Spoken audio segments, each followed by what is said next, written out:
Hello friends, welcome to visual learning. जैसा कि आप जान रहे हैं, हम सीख रहे हैं मैथ स्पेशल क्लासेस में मैथ्स के बेसिक कॉन्सेप्ट बिल्कुल जीरो लेवल से। और ये सारे कॉन्सेप्ट आपको बहुत ही सिस्टमेटिक वे में मिल रहा है, मीन्स चैप्टर वाइज और टॉपिक वाइज करके। सबसे अच्छी बात कि हर एक टॉपिक से आप रिलेटेड क्वेश्चन देख पा रहे हैं जो कि प्रीवियस ईयर्स में पूछे गए हैं डिफरेंट एग्जाम से। साथ ही आप उनका बेसिक मेथड क्या हो सकता है और बेस्ट सोल्यूशन क्या हो सकता है, वो सारी चीज़ें आप यहाँ पे देख पा रहे होंगे। ये सारे कॉन्सेप्ट आपको हर एक एग्जाम के लिए हेल्पफुल होते हैं। और अभी जिस चैप्टर से हम कॉन्सेप्ट सीख रहे हैं वो है नंबर सिस्टम। ऑलरेडी आपने नंबर सिस्टम से 11 कॉन्सेप्ट बहुत ही डिटेल में सीख रखा है और इनके क्वेश्चंस की प्रैक्टिस कर रखे हैं। तो इस तरह से आप लगभग नंबर सिस्टम से ही 120 क्वेश्चंस की प्रैक्टिस ऑलरेडी कर चुके हैं। अभी देख लेते हैं एक बार कि हमने क्या क्या चीज़ें सीख रखा है। तो आप यहाँ पे देख पा रहे होंगे कि जो 11 टॉपिक्स आपको यहाँ पे देखने के लिए मिल रहा है, ये चीज़ें आप एक एक करके सीख रखे हैं। आज हम सीखेंगे कॉन्सेप्ट नंबर 12। क्या है कॉन्सेप्ट नंबर 12? ये है questions based on multiply, divide, plus and minus. इस टाइप का क्वेश्चंस ऑलरेडी आपने यहाँ पे कॉन्सेप्ट नंबर 3 और कॉन्सेप्ट नंबर 10 में कर रखा है। बट यहाँ पे क्या था कि केवल कुछ ही मैथमेटिकल सिंबल्स का यूज़ किया गया था। जैसे यहाँ पे सम, डिफरेंस और मल्टीप्लिकेशन की बात हो रही है। यहाँ पे केवल एन टाइम्स ऑफ नंबर, गुना की बात हो रही है। यहाँ पे आप जानते हैं कि 4 हमारे पास बेसिक जो सिंबल हैं, ठीक है, प्लस, माइनस, मल्टीप्लाई, डिवाइड। इस कॉन्सेप्ट नंबर 12 में इन चारों जो सिंबल्स का यूज़ करके क्वेश्चंस कैसे बनाया गया है, वो चीज़ें यहाँ पे देखेंगे। तो आप जानते हैं कि इस टाइप के क्वेश्चंस को करने के लिए आपको क्या क्या चीज़ें आनी चाहिए, वो हमने ऑलरेडी कॉन्सेप्ट नंबर 3 एंड 10 में डिस्कस कर रखा है। ठीक है, केवल और केवल आपको बेसिक अंडरस्टैंडिंग चाहिए और क्वेश्चंस के स्टेटमेंट जो दे रखे होते हैं उनको अरेंजमेंट करना आना चाहिए कि कौन से स्टेटमेंट को कहाँ रखना है। समझ पा रहे हैं? चलिए क्वेश्चंस देखते हैं और वहीं से बहुत सारी चीज़ें सीखने की कोशिश करते हैं। चलिए, इस कॉन्सेप्ट का फर्स्ट नंबर क्वेश्चन हमारे पास है। कह रहे कि एक छात्र को बोला गया कि किसी संख्या को 6 से डिवाइड कीजिए और जो उसका भागफल आता है उसमें 12 जोड़ दीजिए। समझ पा रहे हैं? क्वेश्चन में 12 जोड़ दीजिए। लेकिन छात्र ने क्या किया, सबसे पहले संख्या में 12 जोड़ दिया और उसके बाद 6 से डिवाइड किया। ठीक है, तो इस तरह से उसको आंसर मिला 112। तो कह रहा कि अगर सही तरीके से किया होता, जैसा बोला गया है वैसा किया गया, तो आंसर कितना मिलता। सबसे पहले हम मान लेते हैं कि हमारे पास संख्या क्या थी, संख्या हमारे पास x है। ठीक है, अब पहले स्टेटमेंट में यह बोला गया था कि किसी स्टूडेंट से कि इस संख्या को क्या कीजिए। ठीक है, सबसे पहले तो आप 6 से डिवाइड कीजिए, देन आप 12 जोड़िए। समझ पा रहे हैं? लेकिन इसने क्या किया, इसने स्टूडेंट ने सबसे पहले संख्या में 12 जोड़ दिया और उसके बाद से 6 से डिवाइड किया। तो कह रहे कि इस तरह से आंसर 112 मिल रहा है। अब देखिए भाई, गलत तरीके से किया है तो गलत आंसर भी आएगा। ठीक है, तो अगर ऐसे किया होता जैसे बोला गया है तो आंसर कितना आता, हमसे पूछा गया है। तो सिंपल सी बात है, संख्या हम यहाँ से ढूंढ लेते हैं। यहाँ से देख पा रहे हैं कि x की क्या वैल्यू हो जाएगी। ठीक है, x की वैल्यू हो जाएगी x + 12 इज इक्वल टू कितना हो जाएगा। ठीक है, ये हो जाएगा आपका 672। ठीक है, मल्टीप्लाई कर लेंगे तो x की क्या वैल्यू हो जाएगी, x की वैल्यू हो जाएगी 660। समझ पा रहे हैं? यानी कि 660 माइनस हो जाएगा 12। तो x की वैल्यू आपको क्या हो जाएगी, 660। अब इस चीज़ को आप देख पा रहे हैं कि अगर यहाँ पे रखते हैं तो क्या होता है, यहाँ पे 660। अब उसने सबसे पहले तो 6 से डिवाइड किया होता, देन क्या किया होता, 12 जोड़ा गया होता, तो 6 से डिवाइड करता कितना यहाँ पे मिलता आपको। ठीक है, आप देख पा रहे हैं कि 110 मिलता।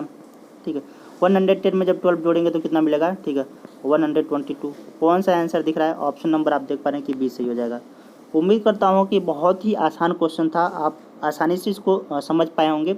नेक्स्ट क्वेश्चन देखते हैं। सेकेंड नंबर क्वेश्चन हमारे पास है, कह रहा है कि हमारे पास एक संख्या दे रखा है। ठीक है, 5a7। इसमें कह रहा है कि अगर हम 335 को ऐड करते हैं तो एक हमें नया संख्या मिलता है जो कि है 8b2। अब कह रहा है कि अगर 8b2 3 से डिविजिबल हो तो a की वैल्यू बताइए।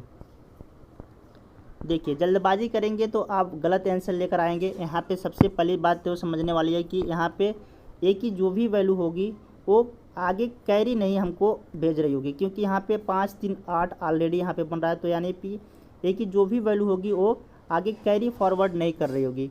क्लियर हो रही बात? अब इस चीज़ को समझते हैं कि अगर यहाँ पे ये 3 से डिविजिबल है तो इसके नंबर्स जो होते हैं, ठीक है, अंकों का जो योग है, डिजिट का सम 8 प्लस बी प्लस 2 वो 3 से डिविजिबल होना चाहिए, क्योंकि आप 3 की डिविजिबिलिटी जानते हैं। आप देख पा रहे हैं कि 8 और 2 10 हो गया। 10 में हम क्या ऐड करें कि वो 3 से डिविजिबल हो जाए, तो आप कहेंगे कि 2 और ऐड कर लो, तो इस तरह से हमको 12 मिल जाता, जो कि 3 से डिविजिबल हो जाता। तो v की एक क्या वैल्यू पॉसिबल हो गई, v की एक वैल्यू हो गई 2। समझ पा रहे हैं। अब देखिए और क्या ऐड कर सकते थे। आप देख पा रहे हैं कि यहाँ पे एक ही डिजिट का ऐड करना है, क्योंकि v की वैल्यू एक डिजिट की होगी कुछ ना कुछ। अब यहाँ पे देख पा रहे हैं कि अगर हम 5 ऐड कर लेते हैं, b की वैल्यू अगर 5 ले लेते हैं, तो यहाँ पे 8 2 10 5 15 मिल जाता, जो कि 3 से डिविजिबल होता, यानी कि v की वैल्यू 5 भी हो सकती थी। समझ पा रहे हैं। इस तरह से यहाँ पे 8 2 10 और यहाँ पे v की वैल्यू 8 ले लेते हैं, तो आपको क्या मिल जाता है, 18 मिल जाता। समझ पा रहे हैं, जो कि ये भी 3 से डिविजिबल हो जाती। तो यानी कि v की एक और वैल्यू पॉसिबल हो गई 8। अब इससे ज़्यादा हम नहीं ले सकते हैं, अब लेंगे तो वो सारे 2 डिजिट के हो जाएंगे, जो कि क्या हो जाएगा, v की वैल्यू सिंगल डिजिट में लेना है हमको। तो इस तरह से v की वैल्यू आपको क्या क्या पॉसिबिलिटी मिली, ठीक है, 2 5 8। लेकिन यहाँ पे अगर यहाँ पे 2 रखते हैं, v की वैल्यू यहाँ पे 2 रखते हैं, तो आप देख पा रहे हैं कि हम 3 में कितना ऐड करें कि हमको 2 मिल जाए। ऑलरेडी आपको यहाँ पे एक कैरी भेज रहा है, ठीक है, एक इसके पास कैरी मिल रहा है, तो ये 3 और 1 4 हो गया, ठीक है, 4 तो हो गया। और यहाँ पे a की वैल्यू को क्या लेना पड़ता, 8 लेना पड़ता। समझ पा रहे हैं, 8 4 12, जो कि यहाँ पे एक कैरी बनाकर भेजता है, जो कि हम पहले ही बता रखे हैं कि कैरी नहीं भेजना है। तो इस तरह से ये b की जो वैल्यू है वो 2 तो नहीं हो सकती। समझ पा रहे हैं भाई। अब देखते हैं 5 की बात करते हैं। ये चीज़ें समझ आ रहा है ना कि क्या हम बताने की कोशिश कर रहा हूँ। यहाँ पे देखिए, अगर 5 की वैल्यू लेते, अगर 5 लेते v की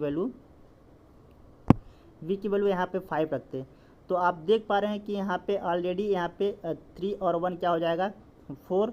और a की क्या वैल्यू पॉसिबल होती, a की वैल्यू होती पॉसिबल, ठीक है, 1। समझ पा रहे हैं ना, तब जाके हमें यहाँ 5 मिल जाती। तो इस तरह से आप समझ पाएँ कि a की क्या वैल्यू पॉसिबल है, ठीक है, 1। लेकिन और भी हम चेक कर लेते हैं। अगर मान लीजिए यहाँ पे v की वैल्यू हम क्या ले लेते हैं, 8 ले लेते हैं। अगर यहाँ पे v की वैल्यू 5 ना लेके 8 लेते तो क्या मिलता। तो आप देख पा रहे हैं कि यहाँ पे 3 और यहाँ पे 1, ठीक है, ये 4 हो गया। समझ पा रहे हैं। और a की वैल्यू हमको क्या मिल जाती, 4 मिल जाती। तो इस तरह से a की 2 वैल्यू पॉसिबल होती, एक तो 1 और एक तो 4। लेकिन आपसे पूछा है मैक्सिमम जो वैल्यू है वो बताइए। तो मैक्सिमम वैल्यू क्या है, मैक्सिमम वैल्यू 4 पॉसिबल है, ठीक है। उम्मीद करता हूँ कि आप इस चीज़ को अच्छे से समझ पाए होंगे। बहुत ही आराम से, बहुत ही डिटेल में इस चीज़ को हमने बताने की कोशिश किया हूँ। तो उम्मीद करता हूँ कि इस चीज़ को आप आसानी से समझ पाए होंगे। नेक्स्ट क्वेश्चन देखते हैं। चलिए क्वेश्चन नंबर 3 हमारे पास है। करें कि 3 संख्याओं में पहली तथा दूसरी का गुणनफल 42, दूसरी तथा तीसरी का 56 और तीसरी तथा पहली का 48 है। तो थर्ड नंबर हमसे पूछा है। सबसे पहले हम संख्याएं मान लेते हैं। हमारे पास x हो गया पहली, दूसरी y और तीसरी क्या है z। पहली और दूसरी का जो गुणनफल है, ठीक है, x इंटू वाई, वो दे रखा है क्या चीज़, y। ये दे रखा है आपका 42। दूसरी और तीसरी का जो गुणनफल है, ठीक है, product y into x, y into z, ये दे रखा है आपका 56। तीसरी और पहली का x इंटू जेड या z इंटू एक्स, ये दे रखा है 48। आपसे तीसरी संख्या के बारे में पूछा है कि तीसरी संख्या क्या होगा। बहुत ही सिंपल सा क्वेश्चन, आप इसको डायरेक्ट भी सोच सकते थे कि अगर ये 6 होता और ये 7 होता तो 7 छक्के 42 आपको मिल जाता। ये वैल्यू 7 सोच चुके हैं हम। तो यहाँ पे जेड की क्या वैल्यू होनी चाहिए थी, 8 7 8 56। समझ पा रहे हैं। यहाँ पे रख के देख सकते हैं, 6 था, ये जेड था, सॉरी ये 8 था, तो 8 छक्के 48। समझ पा रहे हैं, जेड की वैल्यू आपको मिल जाती। आप ऐसे भी कर सकते थे, डायरेक्ट सोच सकते थे। और क्या तरीका था, और तरीका ये था कि आप इस चीज़ को ऐसे सोच सकते थे, ठीक है। जैसे यहाँ पे पहले को दूसरे से डिवाइड कर लीजिए। डिवाइड करेंगे तो ये चीज़ कैंसिल हो जाएगा। तो x अपॉन जेड क्या मिलेगा, x अपॉन जेड मिलेगा आपको 42 अपॉन 56। ये काट पीट लीजिए, ठीक है। काटेंगे तो क्या मिल जाएगा, 7 से काटिए, 7 छक्के 42 और 7 अट्ठे 56। अब देख पा रहे हैं कि एक्स और जेड का जो प्रोडक्ट है वो है आपका 48। यहाँ पे अगर इन दोनों को प्रोडक्ट की बात करें, ठीक है, ये 48 ही आ रहा है। तो इस तरह से ये रेशियो ही क्या मिल जा रहा है, इनकी एक्चुअल वैल्यू मिल जा रही है, एक्स की वैल्यू 6 और जेड की वैल्यू 8। समझ पा रहे हैं, सिंपल सा क्वेश्चन था। उम्मीद करता हूँ कि ये चीज़ आप आसानी से कर पाए होंगे। नेक्स्ट क्वेश्चन देखते हैं। क्वेश्चन नंबर 4 देखिए हमारे पास क्या है, कह रहा है कि किसी संख्या को 2 से गुणा करके 16 जोड़ा जाता है। तो सबसे पहले हम संख्या मान लेते हैं, संख्या हमारे पास क्या है, एक्स। अब इसमें कह रहा है कि पहले स्टेट में कह रहा है कि इसमें 2 से गुणा किया जा रहा है, 2 से गुणा करेंगे तो वो मिलेगा 2x, फिर 16 ऐड किया जाता है। अब कह रहा है कि इस प्राप्त योगफल को 2 से डिवाइड किया जाता है, 2 से डिवाइड किया। कह रहा है कि फिर प्राप्त भागफल में मूल संख्या जोड़ी जाती है। अब देखिए इसको जब डिवाइड करेंगे तो ये आपको यही भागफल हो जाएगा, ठीक है। अब इसमें मूल संख्या क्या थी, एक्स थी। अगर इसमें क्या कर लें, इसको घटा दें तो शेषफल क्या मिलेगा, इस चीज़ को ज़रा सोचिए। अगर हम 2 कॉमन ले लेते हैं बाहर तो आप x प्लस 8 मिलेगा अपॉन 2, ये 2 से 2 कैंसिल हो जाएगा। अब ये हमारे पास जो मिला, ठीक है, रिमेनिंग चीज़, इसमें हम मूल संख्या क्या कर लेते हैं, माइनस कर लेते हैं। मूल संख्या क्या थी, x, माइनस कर लेते हैं, कह रहा है तो शेषफल क्या मिलेगा। अब देख पा रहे हैं कि ये दोनों चीज़ कट जाएगा, मिलेगा क्या चीज़ आपको 8। कौन सा ऑप्शन है, ऑप्शन नंबर यहाँ पे ए सही हो जाएगा।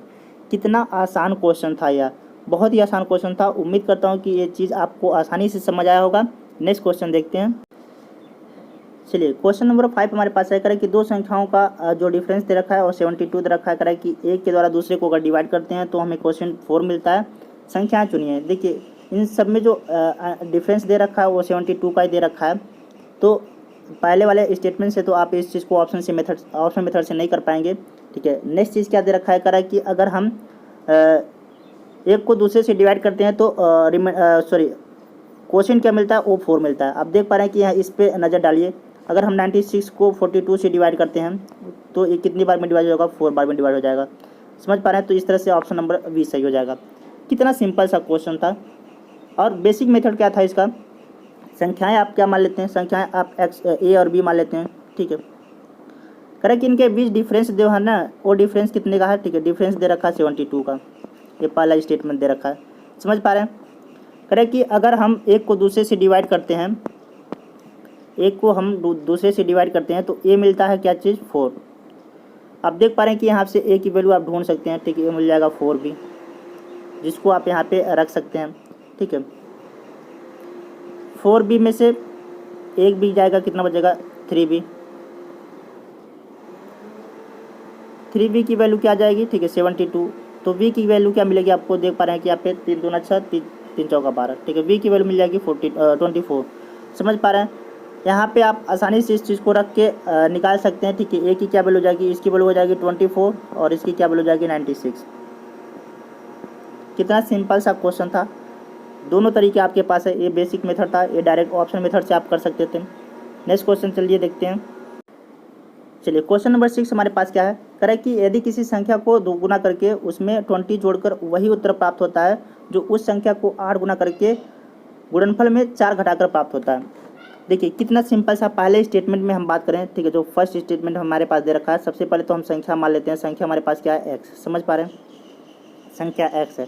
करा कि इसका पहले स्टेटमेंट करा कि अगर इसका 2 गुना करके, ठीक है, उसमें हम 20 ऐड करते हैं, ये पहले स्टेटमेंट बोल रखा है। करा कि वही संख्या को 8 से गुणा करके गुणनफल में 4 घटाकर प्राप्त होती है। अभी जो संख्या आया ना, ठीक है, दूसरे स्टेट में बोल रखा है कि ये संख्या वही चीज़ मिलती है जब हम क्या करते हैं, जो संख्या का 8 गुना करते हैं, ठीक है, यानी कि 8x करते हैं और इसमें से हम क्या घटा लेते हैं, 4 घटा लेते हैं, तो यही संख्या मिलती है। यानी कि ये दोनों चीज़ क्या होती हैं, इक्वल होती हैं। समझ पा, जब यही संख्या मिल रही तो ये दोनों चीज़ इक्वल होंगी।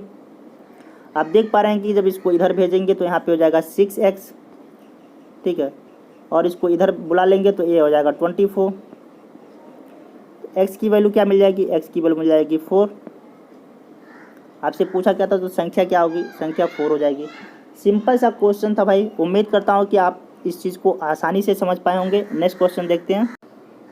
क्वेश्चन नंबर 7 देखिए, एक संख्या को 5 से गुणा करके गुणनफल के साथ 25 जोड़ा जाता है। अभी 4 नंबर क्वेश्चन आप एग्जैक्ट सेम क्वेश्चन करके आए हैं, तो एक क्वेश्चन तो आपको ट्राई करना बनता है, ठीक है। सिंपल सा क्वेश्चन है ये, ठीक है। अगर संख्या आप x मानते हैं, ठीक है, तो इसका 5 गुना आप जानते हैं कि 5x हो जाएगा।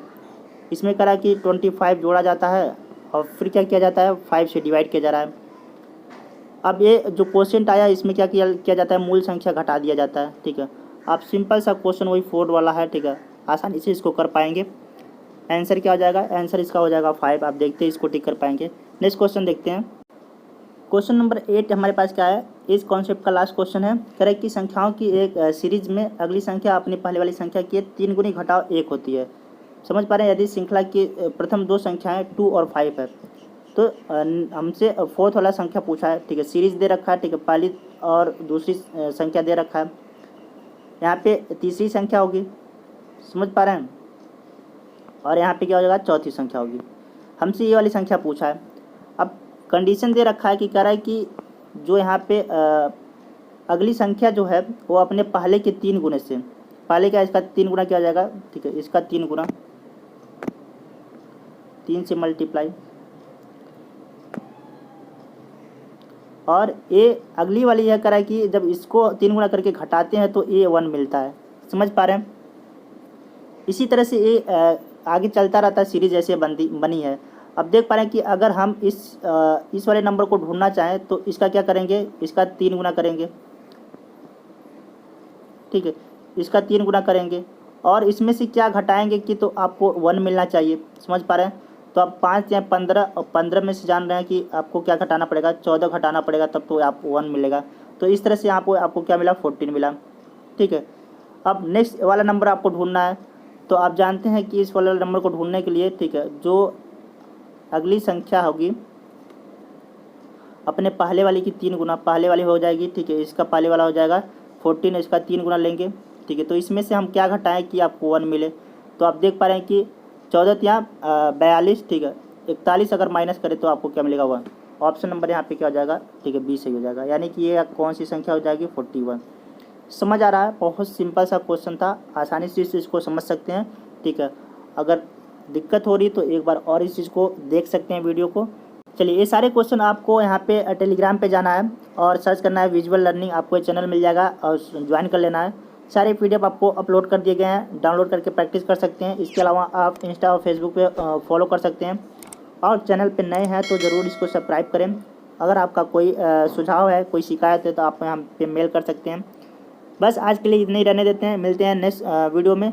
और नेक्स्ट वीडियो बहुत ही इंटरेस्टिंग कॉन्सेप्ट है और हर एक एग्ज़ाम में इसके 1-2 क्वेश्चंस फिक्स होते हैं, काफ़ी इंपॉर्टेंट है। तो जल्द ही मिलते हैं, तब तक के लिए okay, bye bye, take care. जय हिंद, जय भारत, जय मातृभूमि।